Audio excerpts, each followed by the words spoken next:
কিছু কিছু রান্না আজ করেছি। আমার নতুন রান্নার মাসি আজ এসেছে, তাই এত কষ্ট হয়নি। আজ রান্না করেছি ভাত, এখানে করেছি এক তরকার ডালটাকে সেদ্ধ করেছি, তারপরে পেঁয়াজ, রসুন, আলু, শুকনো লঙ্কা, জিরে ফোড়ন দিয়ে কষিয়েছি ভালো করে।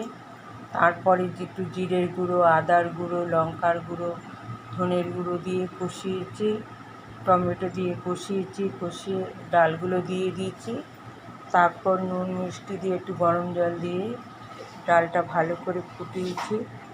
যখন মাখা মাখা হয়েছে তখন 4টে ডিম ভেঙে দিয়ে কষিয়ে নিয়েছি। তারপরে একটু কসুরি মেথি দিয়েছি, একটু ধনে পাতা দিয়েছি। এইভাবেই তরকাটা করেছি। এখানে আছে ধোকাটা ভেজে জিরে ফোড়ন দিয়ে আলুটা কষিয়েছি। তারপরে ধনে, জিরে, আদা, টমেটো দিয়ে ভালো করে কষিয়ে তারপরে জল দিয়ে ধোকাটা দিয়ে দিয়েছি, নুন মিষ্টি দিয়েছি, গরম মশলা দিয়েছি। আর এখানে হচ্ছে ভেটকি মাছের ঝোল। ভেটকি মাছটা ভেজে কালো জিরে ফোড়ন দিয়ে পেঁয়াজ, আদা, জিরে, ধনে, লঙ্কা, ধনে পাতা দিয়ে কষিয়ে তারপরে মাছের ঝোলটা করেছি। আর এখানে হচ্ছে ট্যাংরা মাছ চচ্চড়ি। ট্যাংরা মাছটা ওই দেশি ট্যাংরা পেয়েছি, বুজরি ট্যাংরা। ওই ট্যাংরাটা আলু দিয়ে মাখা মাখা করে ধনে, জিরে, টমেটো দিয়ে, ধনে পাতা দিয়ে মাখা মাখা করে রান্না করেছি। আজকে রান্না এই অবধি। আজ রান্নার মাসি এসছে, তাই ওকে সঙ্গে নিয়েই আমি রান্না করেছি। আর এখানে ভাত আর হচ্ছে তিস্তা তোষার খাবার। এই হচ্ছে আজকের রান্না।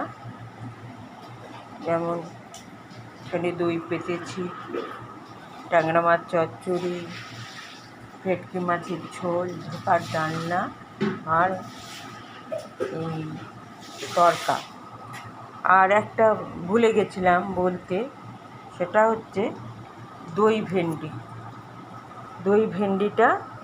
ভেন্ডিটা একটু জিরে ফোড়ন দিয়ে কষিয়ে তারপরে দইয়ের মধ্যে জিরে ধনে গুঁড়ো দিয়ে তারপরে ভালো করে ফেটিয়ে ওইটা দিয়ে মাখা মাখা করে একটু নুন মিষ্টি দিয়ে এই দই ভেন্ডি করেছি। আজকের হলো এই রান্না। আপনারা দেখুন, দেখলে ভালো লাগলে লাইক, কমেন্ট, শেয়ার করবেন। আমি রোজই আসি রান্না নিয়ে। মাঝখানে 2 দিন জ্বর ছিল, তারপরে রান্নার মাসিও আসতে পারছে না, তাই আজকে নতুন লোক নিলাম। তাই রান্নাবান্নাগুলো করেছি আর দেখাতেও পারছি। ভালো লাগলে লাইক, কমেন্ট, শেয়ার করবেন। আর আবার আসবো কাল, দেখা হবে। কিছু কিছু নতুন রান্না পুরনো রান্না মিশিয়েই আসবো। আজকে তবে যাই।